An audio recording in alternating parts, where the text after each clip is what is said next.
ఇప్పుడు ఈ సోషల్ మీడియాలో ట్రోల్స్ జరుగుతూనే ఉన్నాయి, బ్యాడ్ కామెంట్స్ పెడుతూనే ఉంటారు. అంటే అసలు వాళ్ళకి అవసరం లేకపోయినా ఈ ట్రోల్స్, బ్యాడ్ కామెంట్స్ అయితే పెడుతూ ఉంటారు అనమాట. సో రీసెంట్గా మనం ఒక విషయం గురించి మాట్లాడుకున్నాం. మార్క్ శంకర్ గురించి కూడా కొన్ని బ్యాడ్ కామెంట్స్ కానీ ట్రోల్స్ చేయడం కానీ, అసలు వీళ్ళకి ఆనందం ఏంటి, అసలు ఎందుకని వీళ్ళు ఇలా ఉంటారని. సో ఖచ్చితంగా ట్రోలర్స్ అనేది ప్రతి దశలో ఉంటారండి. సినిమా హీరోలకు ఉంటారు, క్రికెట్ ప్లేయర్లకు ఉంటారు, రాజకీయ నాయకులకు ఉంటారు. సో అదేంటంటే ఎవరికి వాళ్ళకి అదొక సరదా. అంటే ఇప్పుడు మీ సోషల్ మీడియాలో ఉంది, మీకు నచ్చని వ్యక్తిని తిట్టడం అంటే మీకు సరదా, అది తెలియకుండా ట్రాల్ అయిపోతుంది అనమాట. ఇప్పుడు ఎవరో మీకు ఒక నచ్చని నాయకుడిని మీరు ఒక మాట అంటారు, ఇప్పుడు అతని ప్రభుత్వం బాగాలేదు, ఈ ప్రభుత్వం బాగుంది, లేదంటే అతను అక్కడ మాకు ఇది చేశాడు, మాకు ఇది చేయలేదు అనే విధంగా మాట్లాడితే అది తెలియకుండానే ట్రాల్ అయిపోతుంది అనమాట. మీరు జస్ట్ మీ ఒపీనియన్ చెప్పినా కూడా అది ఈరోజు ట్రాల్ కింద పరిగణలోకి తీసుకుంటున్నారు అనమాట. ఎందుకంటే ఈరోజు ఎవరెక్కడి నుంచి మాట్లాడుతున్నారో తెలియదు. సో సోషల్ మీడియా అకౌంట్ ఉంటే చాలు, ఒక ఫేస్బుక్, ఒక ట్విట్టర్, ఒక ఇన్స్టాగ్రామ్ ఉంటే చాలు, వచ్చి మాట్లాడితే యూట్యూబ్ కామెంట్ కూడా ఈరోజు చాలా మంది హైలైట్ చేసి చూస్తున్నారు అనమాట. సో అట్లాంటి తరుణంలో ఈ సోషల్ మీడియా యాప్స్ని కొంతమంది, సో మీరు ఒక సోషల్గా అంటే ఒక సోషల్లో ఉన్న పర్సన్గా మీరు అభిప్రాయం వ్యక్తం చేస్తుంటే బాగానే ఉంది. బట్ అట్లా చేస్తాం అలవాటు అయిపోయి కొంతమంది ఏకంగా వాటిపైన పేజీలు పెట్టుకోవడం, లేదంటే అచ్చంగా ట్రాల్స్ కోసమే కొన్ని ఐడియాలు క్రియేట్ చేయడం. సో దానిలో ఒక వ్యక్తిని టార్గెట్ చేసి పవన్ కళ్యాణ్ గారు లాంటి వాళ్ళను, లేదంటే ఫర్ సపోజ్ ఎన్టీఆర్ లాంటి వాళ్ళను, అల్లు అర్జున్ లాంటి వాళ్ళను అదే పనిగా ట్రాల్ చేయడం కూడా మొదలు పెట్టారనమాట. సో ఇది ఈ ప్రాసెస్ జరుగుతూనే ఉంది. ఈ ప్రాసెస్ని గట్టిగా ఎక్కడన్నా ఆపాలంటే దీనిపైన యాక్షన్ తీసుకోవాల్సిందే కదా. అంటే యాక్షన్ ఎంతమంది మీద తీసుకుంటారు, ఇక్కడ కోట్లలో ఉన్న ట్రాల్స్ చేసేవాళ్ళు. సో ఏంటంటే మన అసలు సోషల్ మీడియానే చాలా ప్రభావం చాలా ఎక్కువ పడుతుంది అనమాట. అది దాన్ని ఎవరు ఆపలేరు. సో ఏంటంటే దొరికారు అంటే కనుక ఖచ్చితంగా వాళ్ళని పట్టుకుని ట్రీట్ చేస్తారు తప్ప విడిగా ఇంకా అందరినీ ఆపాలంటే ఇంకా అందరికీ ఇంటర్నెట్ ఇవ్వడం మానేయాలి. అప్పుడు ఇదివరకు ఏం లేవు కదా. సో ఇదివరకు ఎవరో ఒక వార్తాపత్రికలో రాస్తే ఇట్లా జరిగిందంట అని చూసుకునేవాళ్ళు. ఇప్పుడు ఏంటంటే నిమిషానికి అప్డేట్స్ వస్తున్నాయి, సెకండ్కి అప్డేట్స్ వస్తున్నాయి. సో పలానా హీరో ఏం చేస్తున్నాడు, ఎక్కడికి వెళ్తున్నాడు న్యూస్ పేపర్ ఉంది అనుకోండి, ఎగ్జాక్ట్లీ ఏం జరిగిందో అనేది రాస్తూ ఉన్నారు. బట్ ఇప్పుడు ఈ సోషల్ మీడియా రావడం వల్ల ఫేస్బుక్, ఇన్స్టాగ్రామ్ ఈ రూమర్స్ ఎక్కువ స్ప్రెడ్ అయిపోతున్నాయి. అక్కడ ఏం జరిగిందనేది ఎవరికి తెలియదు. బట్ వీళ్ళు ఏదో ఒకటి క్రియేట్ చేసి సో దాని గురించి సోషల్ మీడియా చెప్పడం వల్ల అందరూ ఈ రూమర్స్ ఎక్కువ నమ్మడం స్టార్ట్ చేశారనమాట.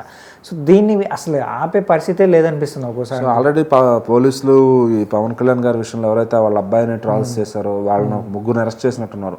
సో వాళ్ళు పుష్ప అంట ఒక అతని పేరు. సో బేసిక్గా ఇంకోటి ఏంటంటే అతను ఒరిజినల్ పేరు అదో కాదు తెలియదు. ఇక్కడ అల్లు అర్జున్ గారి ప్రొఫైల్ పెట్టుకుని పవన్ కళ్యాణ్ గారిని ట్రాల్ చేస్తే అదొక రీచ్ వస్తుంది. ఎందుకంటే వాళ్ళ మధ్య ఏదో వైరం ఉందని చెప్పి కొంతమంది ఆర్టికల్స్ రాస్తాం వల్ల సో వాళ్ళ మధ్య వైరం ఉందా లేదా అనేది ఎవరికి తెలియదు. ఉందని క్రియేట్ చేయడం వల్ల ఇలాంటి వాళ్ళు ఏం చేస్తున్నారంటే ఇప్పుడు పవన్ కళ్యాణ్ ఫ్యాన్ వచ్చి అటు అల్లు అర్జున్ ఫ్యాన్ తిట్టాలి ఐడి పెట్టుకుని, ఇటు అల్లు అర్జున్ ఫ్యాన్ ఐడి పెట్టుకుని పవన్ కళ్యాణ్ తిట్టాలి, తిడితే రీచ్ వస్తుంది. అదొక సెల్ఫ్ సాటిస్ఫాక్షన్ అనమాట. సో అతను నిజంగా అల్లు అర్జున్ ఫ్యాన్ అంటే కాదు, కాకపోవచ్చు కూడా. సో ఆ పేర్లు పెట్టుకుని ఐడీలు అట్లా పెట్టుకుని అల్లు అర్జున్ ఆన్లైన్ అంటారు రకరకాలుగా. సో ఇట్లా లేదంటే ఇంకో హీరో పేరు పెట్టి ఇంకో హీరోని తిట్టడం. సో అట్లా ఏంటంటే వాడు నిజంగా ఆ హీరో అభిమానం కనీసం అతని పేరు అది కూడా కాదు. సో ఏంటంటే ఆ హీరో ప్రొఫైల్ వాడుకుని ఇతను తిడితే రీచ్ వస్తుంది. సో ఒకప్పుడు మనం చూస్తే పవన్ కళ్యాణ్ గారు, మహేష్ బాబు గారు ఫ్యాన్స్కి ఎక్కువ వార్లు జరిగాయి బయట కానీ సినిమా సోషల్ మీడియాలో కానీ. ఇప్పుడు ఏమవుతుందంటే అవతల వాడిని తిట్టాలి అంటే ఇంకొక ప్రొఫైల్ కంపల్సరీ వేసుకోవాలి, వేసుకుని తిడితేనే రీచ్ వస్తుంది అనమాట. సో ఆ రీచ్కి వీళ్ళంతా ఎడిక్ట్ అయిపోయి ఇష్టం వచ్చినట్టు చేస్తున్నారు. సో ఇంకా అది ఎక్కడ ఆపాలి అంటే ఖచ్చితంగా అలా అందరినీ పట్టుకోలేరు. ఖచ్చితంగా దొరికిన వాళ్ళని మాత్రం ఈ ఎవరైతే యాక్షన్ తీసుకుంటారో ఖచ్చితంగా వదలకుండా ఇప్పుడు ఆ ముగ్గురిని పట్టుకున్నారు. ఆ ముగ్గురికి విధించే శిక్ష అవతలవాడికి భయం కలిగించాలి. అంటే ఎవరిపైన ఒక గట్టి యాక్షన్ తీసుకున్నాం అనుకోండి, అప్పుడు అతన్ని చూసి మరొక ఇద్దరు భయపడడం కానీ లేదంటే ఇద్దరు వెనకడడం ఏం జరుగుతుంది. మనం ఏముందిలే మనకు పట్టించుకోకూడదులే అని చెప్పి వదిలేసుకుంటూ పోతా ఉంటే అరే వీళ్ళు ఏం చేయట్లేదు అని చెప్పి చిన్న చిన్న కామెంట్సే కదా అని లైట్ తీసుకోకుండా అక్కడ జరిగితే వెంటనే ఇన్స్టెంట్ గా రియాక్ట్ అయితే కనుక సో నెక్స్ట్ టైం పెట్టాలనే వాడికి ఆలోచన రావాలని ఉంటుంది అనమాట. కొంచెం భయం పడినట్టు ఉంటుంది. సో మాక్సిమం అప్పుడు తగ్గించాలంటే అదే ఇన్స్టెంట్ గా రియాక్ట్ అయితే తప్ప అమ్మో ఈ మధ్య ట్రాల్ పెడుతుంటే ఇన్స్టెంట్ గా రియాక్ట్ అవుతున్నారా, ఒక 2-3 నెలలు ఆ భయం కలిగించారు అనుకోండి, తర్వాత తగ్గుతుంది ఆటోమేటిక్ గా. 1 సంవత్సరం పాటు అలాంటివి ఏమి ఉండవు అనమాట. తర్వాత మళ్ళీ ఎవడో మానేశారులే అని మళ్ళీ స్టార్ట్ చేస్తారు. ఒక ప్రాసెస్ జరుగుతూనే ఉంటుంది. మనం ఎక్కడ భయపెట్టాలి. అదే ఇప్పుడు ఎవరైతే పోలీస్ టీమ్స్ ఉన్నారో సిటీలో క్రైమ్స్ పక్కన పెట్టి సోషల్ మీడియాలో ఎవరైతే కామెంట్స్ చేస్తున్నారో వాళ్ళ కోసం స్పెషల్ టీమ్స్ వేసి అవసరమైతే వాళ్ళని ఇన్స్టెంట్ గా పట్టుకోవాలి. ఎంత హైట్ అంటే వాడి ఇంట్లో కొడుతున్నాడు టైపింగ్ అంటే నెక్స్ట్ కామెంట్ చేసేలోపు వాడిని పట్టుకునే రేంజ్ లో అంత ఇది తీసుకురావాలి టెక్నాలజీని. సో అలా చేస్తేనే నెక్స్ట్ వాడు ఇంకొకటి ఆలోచించి కామెంట్ పెట్టే రేంజ్ వస్తుంది. బట్ డెఫినెట్లీ ఫ్యూచర్లో అయితే మాత్రం ఖచ్చితంగా వీటిపైన అయితే యాక్షన్ తీసుకుంటారు.